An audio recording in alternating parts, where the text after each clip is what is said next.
Sharpe here. So, critical thinking. Have you got what it takes to be a critical thinker?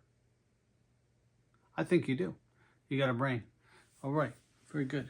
So, and one of the things I think that it takes is curiosity. So you need to have curiosity. And it's not just curiosity about some of your interests, curiosity about other people, kind of their framework. Curious, like, how did they come to thinking like that?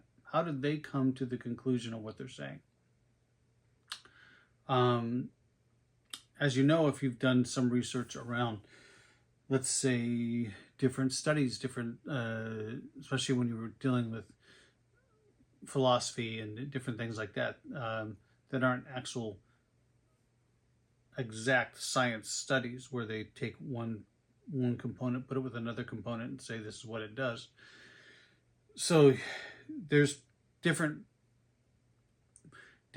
places that people are coming from, different backgrounds that they have, we all have a different background, we have different traumas, we have different experiences that brings us to where we are now and how we think now and how we digest or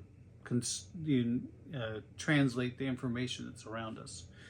So one of the things that's really important for us to do is to become even stronger critical thinkers, especially here in the world where we have so much disinformation flowing all over the place and lies.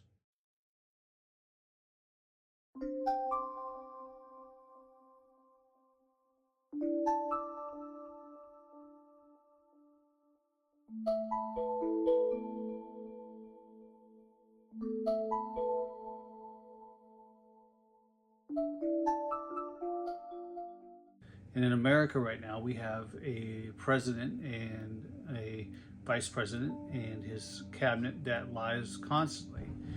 And so one of the things you'll notice is, if you want to really see, is start fact-checking things. So that means going on to your Googles and your internets and researching things that people are saying that makes you go like, huh? Really? They're doing that? That happened? That's the number you're saying? That's how much it cost? That's how much money? That's how much, what? That's what U.S. aid is? I thought they weren't corrupt. No, let me go look that up. So you can actually find court cases, you can find actual research and actual numbers. And when you find that, you'll find that Trump and his friends are actually lying most probably 99% of the time. Every time I've ever fact checked them, it's always been a lie. And probably because I don't fact check their name, them calling themselves their name, or that they're glad it's Sunday. But so then I fact check Fox News, I fact check CNN, I fact check other networks, and I fact check everything. It doesn't matter who it is. But it's especially if someone says something that you're just like, huh? Or the number seems grand, or they're like, Trump is known for just throwing numbers out there. He just makes numbers up and he changes the numbers all the time. So if you're really into Trump, I dare you to fact check him all the time. If you're listening to him, believing whatever he says, whatever you believe that he says that you think is true, fact check it, okay? And when you hear anyone else talk and say something that just seems a little bit disconnected, or just you're not sure about that, fact check it. And the fact-checking world now, as we are full of so much different disinformation, is very challenging. So I'll give you a quick journey that I went on to when he said they're eating the cats and they're eating the dogs. So I was like, no, this isn't happening. But I'm still going to go back. I had to make sure. So, and it wasn't easy to find the information. I had to find a thread of information that people grabbed onto to create a false narrative, a false reality of what was going on. And so you had the first one that I saw was, there's a lady that was crazy, drunk, whatever. I think she was more crazy. and she had killed a cat. She was with something with her mouth. I can't remember all the. So she got caught in a cul-de-sac neighborhood, not the same town, and for possibly trying to either kill or attempt to eat a cat. So that was one. The other factor was there was a guy with a Canadian goose walking down the street. The guy filmed it. He's like, I've never seen this before, and it was a guy that had. I found out later. From that you see that one clip, just like an Instagram clip or whatever, and a TikTok, and later we find out that this guy actually called animal control to figure out what to do with this Canadian goose that he found dead, and so he had picked it up to take it somewhere. So that's the story. And that wasn't even that was, I forget exactly where that was, but anyways, so you got those two things. Then you got a lady that an older lady that her cat went missing. She hadn't seen her cat for like a day and a half, 2 days, or something like that, and she automatically blamed her Haitian neighbors.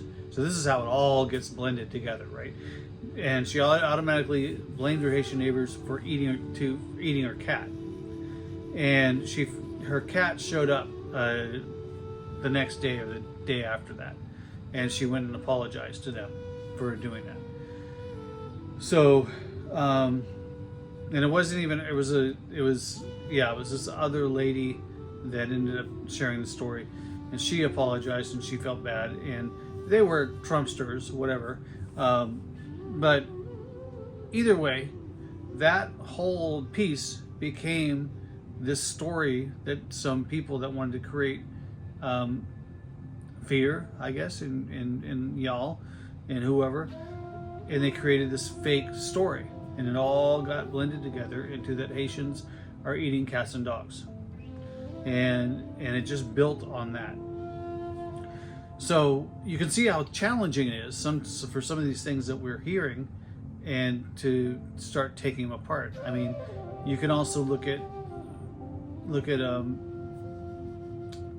the immigrants coming over the border. I mean, the story that Trump always said, if all you had to do was go look at the numbers, because they showed you the numbers every week, every day, every month, every year. And so you could look at the numbers of people coming over the border, and they were way down. Biden and Kamala Harris actually had done some work they finally gave up on trying to get the Republicans to actually pass anything, and they went and they just had to go do something. And so they created something that actually brought the numbers down a lot. Regardless, you have to look that up whenever he says the numbers. The fact that he says that people are coming, they're sending people from prisons and asylums and stuff. I think he means that there's people that are seeking asylum, and he just read it wrong, and he thinks that they're coming from insane asylums, but that's not what it's about. But either way, he says this, and that they're just dumping prisoners from the Congo, he even says. That's not happening. You can talk to these other countries. They don't do that. They don't empty their prisons to other countries. They don't want to empty people out of their prisons and have them just tell them to go over to America. I mean, probably not all of them would anyways, and part of them would just come back to the place where they just emptied them out, and they'd have to put them back in prison. I mean, would you do that? I don't know. So anyways, so critical thinking. There's a definition I got, and I'm on my phone filming, so I'll put it up there, maybe to some music. And I think it's a pretty good definition, just about what it takes to be a critical thinker, to take a lot of this information that's out there and kind of put it together with a framework. I think of kind of being empathetic, being open-minded, but also being grounded in a sense of respect, honor for yourself and for others, respect for the earth, a deep understanding of what it means to be humane, what it means to be a human, what it means to honor and respect all life. So yeah, let's keep working at being the best critical thinkers we can think of. Wait, best critical thinkers in the world. We should do an award ceremony for the best critical thinker. And so yeah, so that's I was just had to look up some stuff about it. I'll put that on there, and maybe for all you know, maybe I'll put another one of my songs on the out of this video. Okay, peace to you. Who knows what will happen next, but I plan to try to making a video a day. We'll see what happens. Okay, peace.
Let's live up, yeah.